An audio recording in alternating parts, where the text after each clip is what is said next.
নেতৃত্বত অহা যি ৰাম সিংহৰ আৰু আহোম সেনাপতিৰ মহাবীৰ লাচিত বৰফুকনৰ মাজত হোৱা আহোম মোগলৰ যুঁজত 10,000 আহোম সৈন্য দেশৰ বাবে যি প্ৰাণৰ বলিদান দিছিল, সেয়েহে তেখেতলোকক আমি আজি শ্ৰদ্ধাঞ্জলি জনাবলৈ বন্তি প্ৰজ্বলন কাৰ্যসূচী আমি হাতত আজি লৈছোঁ। আৰু ইয়াৰ প্ৰাংগণত আমাৰ যি টাইপাৰ মুখপাত্ৰ মানৱ প্ৰতীক গগৈ ডাঙৰীয়া আমাৰ মাজত উপস্থিত আছে। তেখেতকে পোনপ্ৰথমৰ বাবে তেখেতক আমি বন্তি জ্বলাবৰ বাবে তেখেতক আমি অনুৰোধ জনাইছোঁ।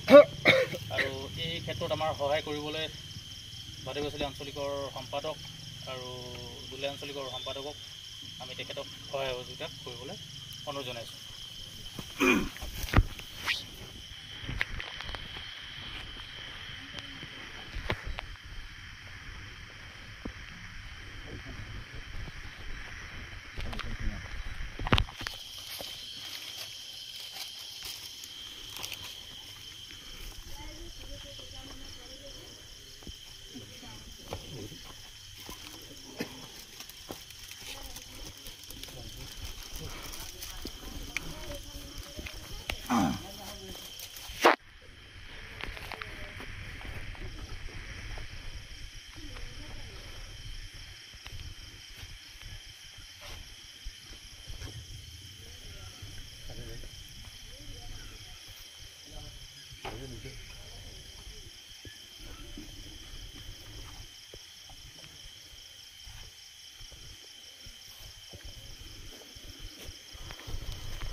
ইয়াৰ পিছতে আমি মুখপাত্ৰ ডাঙৰীয়াক এই বিষয়ে আজি দুআষাৰ ক'বলৈ অনুৰোধ জনাইছোঁ।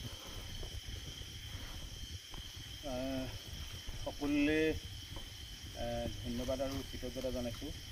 বিশেষকৈ আজি টাই আহোম যুৱ পৰিষদ নাহৰকটীয়া মহকুমা সমিতিৰ উদ্যোগত ভাদৈ দুলীয়াজানৰ বিভিন্ন আঞ্চলিকৰ সহযোগত আজি ঐতিহাসিক টিপামত আলাবৈ ৰণৰ যি স্মৃতি দিৱস আয়োজন কৰিছে, তাৰ বাবে মই বিশেষভাৱে পুনৰবাৰ তেওঁলোকক ধন্যবাদ জনাইছোঁ। কিয়নো আহোম আৰু মোগলৰ মাজত বহুকেইখন যুদ্ধ হৈছিল, তাৰ ভিতৰতে এখন বিশেষ এখন ৰণ আলাবৈ ৰণ, ইতিহাসৰ পাতত কেতিয়াও মচিব নোৱাৰা এক অধ্যায়। এই আলাবৈ ৰণত একেদিনাই প্ৰায় 10,000 আহোম সৈন্য দেশৰ বাবে প্ৰাণ আহুতি দিছিল। 1669 খ্ৰীষ্টাব্দৰ 5 আগষ্টৰ আজিৰ দিনটোতেই স্বৰ্গদেউ চক্ৰধৰ সিংহৰ আদেশত লাচিত বৰফুকনৰ বিৰোধিতা সত্ত্বেও আজিৰ দিনটোতে কিন্তু মোগলৰ বিৰুদ্ধে যি সুচল অৱস্থানত আছিল, মোগলসকল যি সুচল অৱস্থানত আছিল, তাৰ বিপৰীতে কিন্তু আহোমসকলে কিন্তু বহুত এক বিপৰ্যয়ৰ মাজতো কিন্তু এনেধৰণৰ এক যুদ্ধ স্বৰ্গদেউৰ আদেশত কিন্তু যুদ্ধ কৰিবলগীয়া হৈছিল। তাৰ বাবে দেশৰ বাবে জাতিটোৰ বাবে প্ৰাণ আহুতি দিয়া একেদিনাই 10,000 যি আহোম সৈন্য আছে, এই আহোম সৈন্যৰ যি ত্যাগ আৰু ইতিহাসত তেওঁলোকৰ বীৰত্বৰ কথা সোণালী অধ্যায় লিখা থাকিব। আৰু ভৱিষ্যত প্ৰজন্মক সুৰক্ষিত কৰা এইসকল বীৰক আমি নিশ্চয় নতুন প্ৰজন্মই চিনি পাব লাগিব। দেশৰ বাবে জাতিৰ বাবে তেওঁলোকে যি প্ৰাণ আহুতি দিলে, তাৰ বাবে আজি অসমখন সুৰক্ষিত হৈ আছে, উত্তৰ পূৰ্বাঞ্চল সুৰক্ষিত হৈ আছে। আহোমৰ যি দপদপনি 600 বছৰীয়া ইতিহাসৰ যি দপদপনি, এই দপদপনিক আগলৈ লৈ যাবৰ বাবে 1669 খ্ৰীষ্টাব্দৰ আজি এই দিনটোৰ কিন্তু ইতিহাসৰ পাতৰ পৰা কিন্তু একাংশ লোকে আঁতৰাই পেলাবৰ বাবে বিশেষভাৱে চেষ্টা কৰিছিল। আমাৰ বিদ্যালয়ৰ পাঠ্যপুথিৰ পৰা ইতিহাসৰ ভূগোলৰ পাঠ্যক্ৰম আঁতৰাই পেলোৱা হ'ল। আমাৰ বীৰ বীৰাংগনাসকলক নতুন প্ৰজন্মক চিনাকি কৰি দিয়াৰ যি প্ৰচেষ্টা, এই প্ৰচেষ্টাক কিন্তু বাধাৰ পৰা হ'ল। শেহতীয়াকৈ পুনৰ আমাৰ যিসকল দল সংগঠন আছে বা সামাজিক মাধ্যমত যিসকল লোকে এই বিষয়ে কিন্তু আমি প্ৰচাৰ কৰে, তাৰ পৰিপ্ৰেক্ষিতত আজি হয়তো সমগ্ৰ অসমতে এই আলাবৰ ৰুণৰ স্মৃতি দিৱস আয়োজন কৰিছে।